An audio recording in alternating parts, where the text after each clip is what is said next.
नमस्कार साथियों, स्वागत है आपका साइंस गैलेक्सी चैनल पर। चलिए दोस्तों, स्वागत करते हैं हम आपका केमिस्ट्री के एक नए वीडियो के साथ। जिस तरह से आपको पता है कि यहाँ पर जो वर्ग 2 का जो केमिस्ट्री का सिलेबस पूरा किया जा रहा है, ये वर्ग 2 के लिए नहीं बल्कि केमिस्ट्री के बेसिक ज्ञान और एडवांस ज्ञान दोनों के लिए ज़रूरी है।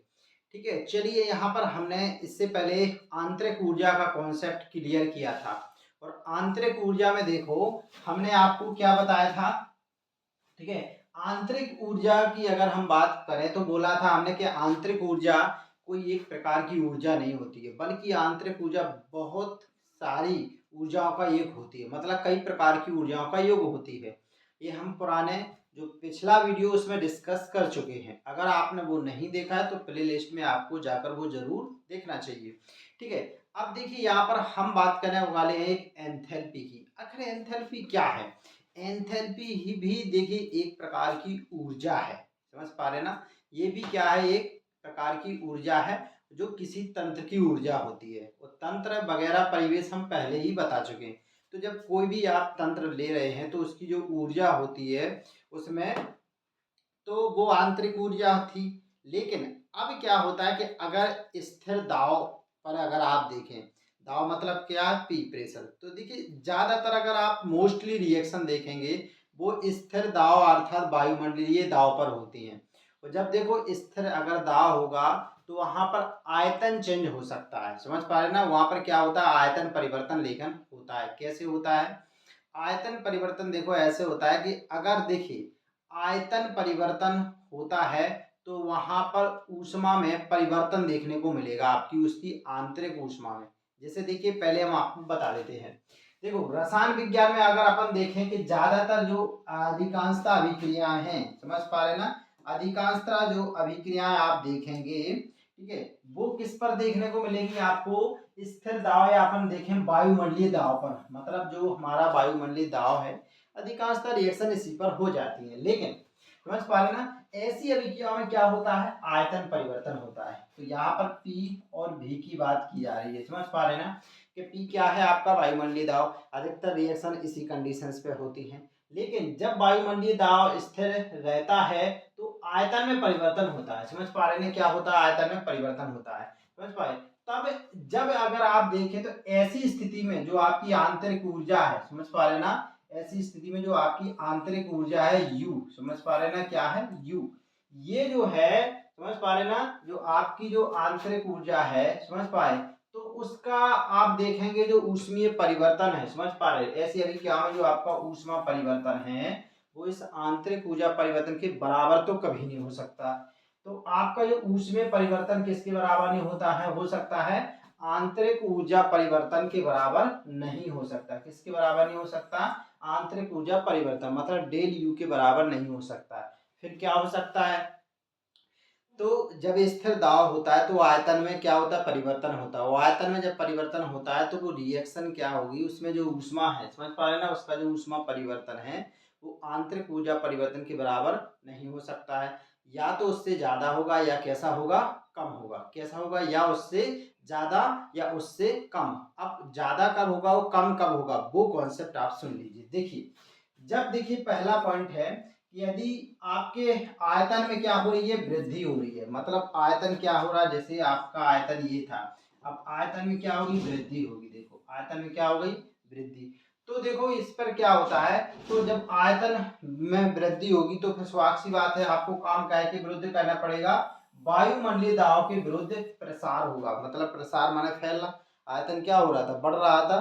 तो जो वायुमंडलीय दाब स्थिर था तो उसके विरुद्ध आपको क्या करना पड़ता है? कार्य करना पड़ता है। तो जिसके लिए जब कार्य करोगी तो किसकी जरूरत पड़ोगी? ऊर्जा की। तो जब आपका आयतन बढ़ रहा है तो आपको वायुमंडलीय दाब के विरुद्ध क्या प्रसार होगा? तो आपको क्या करना पड़ेगा? कार्य करना पड़ेगा। ठीक है, तब देखिए जब कार्य करना पड़ेगा तो जो आपकी इसमें जो उत्सर्जित ऊष्मा है, समझ पाए, तो फिर क्या जब काम करेंगे तो ऊर्जा खर्च होगी। तो फिर जो आपकी ऊर्जा है उत्सर्जित होने वाली वो, समझ पा रहे ना, किससे कम होगी? उत्सर्जित होने वाली ऊष्मा से कम होगी। समझ पा रहे ना? तो कुल मिलाकर के ये हो जाएगा कि यहाँ पर आपकी ऊर्जा जब खर्च हो जाएगी कार में, जब आप उसके कार्य कर रहे हो वायुमंडलीय दाब के विरुद्ध, तो आपकी जो उत्सर्जित होने वाली ऊर्जा है आंतरिक ऊर्जा से कैसी होगी, कम होगी। समझ पा रहे ना। तो इस वजह से आपका, समझ पा रहे ना, तो इसका मान किससे कम होगा, आंतरिक ऊर्जा से आपका मान क्या होगा, कम होगा। समझ पा रहे ना। तो जो भी आपकी ऊष्मा उत्सर्जित होगी वो डेल यू से कैसी होगी, कम होगी। समझ पा रहे ना। तो देखिए अभी अपन बोल रहे हैं कि जब वायुमंडलीय दाब स्थिर है तब क्या है, वायुमंडलीय दाब स्थिर है तब आप आयतन परिवर्तन होता है, और जब आयतन का प्रसार हो रहा है, जब मतलब क्या होता है आयतन बढ़ रहा है, तो आपको तंत्र पर काम करना पड़ेगा। काम करोगे तो ऊर्जा कैसी हो जाएगी, खर्च हो जाएगी। तो जो आपकी टोटल आंतरिक ऊर्जा है वो कैसी होगी, कम होगी। डेल यू क्या होगा, कम होगी। लेकिन अगर आपका स्थिर दाब पर अगर आपका क्या हो रहा है, आयतन में संकुचन हो रहा है, क्या होगा, आयतन में संकुचन हो रहा है, तो समझ पा रहे, तो फिर क्या होता है, तंत्र पर कार्य होता है। समझ पा रहे, तंत्र द्वारा नहीं बल्कि किस पर काम होता है, तंत्र पर कार्य किया जाता है। और ऐसी स्थिति में देखो क्या होती है, ऐसी स्थिति में देखो आपकी जो ऊष्मा उत्सर्जित होती है, समझ पा रहे ना, वो कैसी होगी, जो आपकी जो निश्चित आयतन पर उत्सर्जित ऊष्मा से कैसी होगी, अधिक होगी। तो जो मतलब क्या है कि अभी क्या हुआ, आयतन में परिवर्तन हो रहा, मतलब क्या हो रहा है, संकुचन हो रहा है। तो संकुचन हो रहा है तो तंत्र पर का क्या किया है, काम किया जाएगा, तंत्र पर काम किया जाएगा, जिससे आपकी जो निश्चित आयतन पर, मतलब जब आयतन परिवर्तन नहीं होता तो उसकी अपेक्षा आपकी जो आंतरिक ऊर्जा है, उसका जो ऊष्मा है, वो कैसी होगी, डेल यू से अधिक होगी। क्या होगी, डेल यू से अधिक होगी। ऑल ओवर देखो क्या है, यहाँ पर ये है कि जब देखो ये क्या है, पी दाब है, क्लियर, वी क्या है, यहाँ पर आयतन है। समझ पा रहे ना। तो देखो यहाँ पर इस केस में क्या होता है कि जब आयतन, जब आपका दाब स्थिर रहता है तो आयतन में क्या हो सकता होता है, परिवर्तन होता है। आयतन में क्या होता है, आपका परिवर्तन। तो ये परिवर्तन में क्या होता है, या तो देखिए आपका जो आयतन है वो या तो कम होगा या फिर क्या होगा, प्रसार होगा उसमें। समझ पा रहे ना, प्रसार या कम या क्या बोलते हैं, संकुचन। देखिए आप, ठीक है ना। और जब देखो संकुचन होगा, समझ पा रहे ना, इसमें क्या होगा, प्रसार होगा। जब आयतन इससे क्या हो गया, प्रसार करेगा, तो देखो वायुमंडलीय दाब के विरुद्ध क्या करना पड़ेगा, काम करना पड़ेगा। तो देखो जो भी ऊष्मा उत्सर्जित होगी वो, समझ पा रहे ना, जो डेल यू आंतरिक ऊर्जा है उससे अधिक होगी। समझ पा रहे ना। तो जो भी आपकी ऊष्मा उत्सर्जित होगी वो डेल यू से कैसी होगी, अधिक होगी। डेल यू से कैसी होगी, मोर अधिक होगी। समझ पा रहे ना। लेकिन जब क्या हो रहा है, आयतन संकुचन हो रहा है, देखो आयतन कैसा हो रहा है, संकुचन हो रहा है, तो तंत्र पर काम किया जाता है, तो तब वो एनर्जी क्या हो जाएगी, डेल यू से कैसी हो जाएगी, अधिक से कैसी हो जाएगी, कम हो जाएगी। डेल यू से कैसी हो जाएगी, कम हो जाएगी। समझ पा रहे ना। तो संकुचन में कैसी हो जाएगी, समझ पा रहे ना, और यहाँ पर कैसी हो जाएगी, कम हो जाएगी। यहाँ पर क्या हो जाएगी, आपकी आंतरिक ऊर्जा कैसी हो जाएगी, समझ रहे। तो यहाँ पे आंतरिक ऊर्जा कैसी होगी, आपकी कम होगी, क्लियर। और यहाँ पर कैसी होगी, आपकी आंतरिक ऊर्जा इससे अधिक होगी, ठीक है ना। उत्सर्जित ऊष्मा कैसी होगी, आंतरिक ऊर्जा से कैसी होगी, अधिक होगी। समझ रहे, यहाँ पर क्या होगी, आपकी अधिक होगी, ठीक है। तो इस तरह से ये था आपका। तो अब ये जो ऊष्मा परिवर्तन हो रहा है, समझ पा रहे हैं, ये क्या हो रहा है, जो ऊष्मा परिवर्तन हो रहा है आपका, क्लियर। तो उसके लिए ही मतलब दिया गया है एक मान। जैसे देखिए आप, ये देखिए, तो स्थिर दाब पर और ताप पर होने वाले ऊष्मा परिवर्तन को आप केवल आंतरिक ऊर्जा परिवर्तन के कारण ही नहीं बल्कि वायुमंडलीय दाब के विरुद्ध प्रसार या संकुचन के फलस्वरूप होने वाले ऊर्जा परिवर्तन के कारण भी होता है। तो कुल मिलाकर के ऐसा नहीं होता कि स्थिर दाब और स्थिर ताप पर केवल आंतरिक ऊर्जा परिवर्तन के कारण ही नहीं होता, बल्कि उस ऊर्जा में परिवर्तन वायुमंडलीय दाब और इसके, वायुमंडलीय दाब जब स्थिर होगा तब उसमें अगर आयतन में प्रसार और संकुचन हो रहा है, समझ में, वायुमंडलीय दाब के विरुद्ध किसके, आयतन, यहाँ पर किसके, आयतन के प्रसार और संकुचन के फलस्वरूप ऊर्जा परिवर्तन के कारण भी होता है। इस प्रकार स्थिर दाब P पर, स्थिर दाब P पर ताप T पर होने वाले रासायनिक परिवर्तन और ऊर्जा परिवर्तन का अपन को ज्ञान प्राप्त करना था। इसी के लिए एक ऊर्जा परिमाण दिया गया जिसे एंथैल्पी बोला जाता है।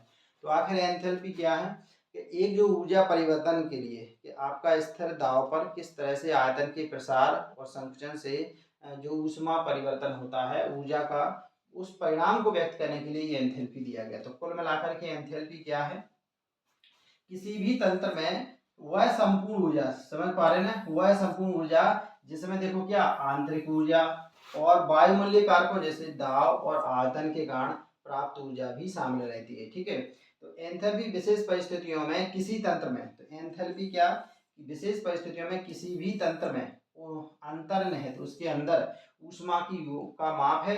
इसे इसलिए उसको क्या बोला जाता है, अंतर्निहित ऊष्मा भी कहते हैं। देखो ये इसका समीकरण H बराबर U प्लस PV।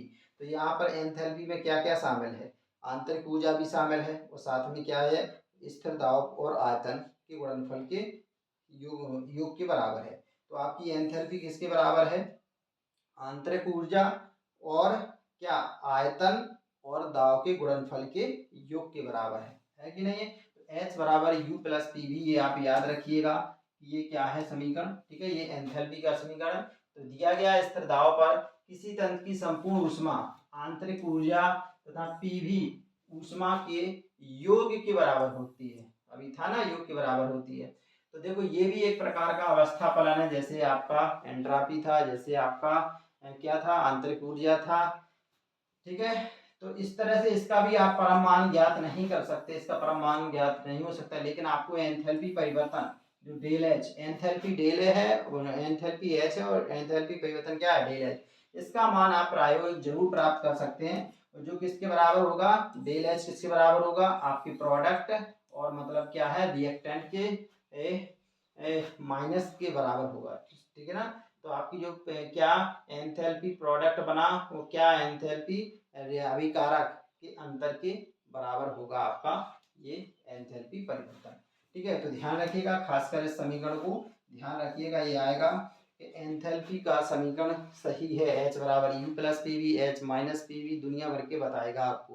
तो यहाँ पर ये ध्यान रखना है और ये भी ध्यान रखना कि जब आयतन स्थिर दाब स्थिर रहता है तो आयतन के प्रसार और संकुचन में से क्या होता है, उसमें उसका जो मान होता है वो आंतरिक ऊर्जा से अधिक होगा कि कम होगा। तो आपने देखा है अगर प्रसार हो रहा है तो ऊर्जा खर्च होगा ही, तो डेल यू से मान कम होगा, और अगर मान लो संकुचन हो रहा है तो फिर क्या हो जाएगा, डेल यू का मान से ऊर्जा का मान, आपका एंथैल्पी का मान कैसा दिखेगा, आपका अधिक दिखेगा। तो ये चीज़ें आपको जरूर ध्यान रखना है। चलिए दोस्तों, साइंस गैलेक्सी चैनल पर और भी इसी तरह के सारे वीडियो आपको मिलने वाले हैं, और अपनी तैयारी को अच्छे और तरीके से सुचारू रखने के लिए साइंस गैलेक्सी चैनल देखते रहिए। धन्यवाद।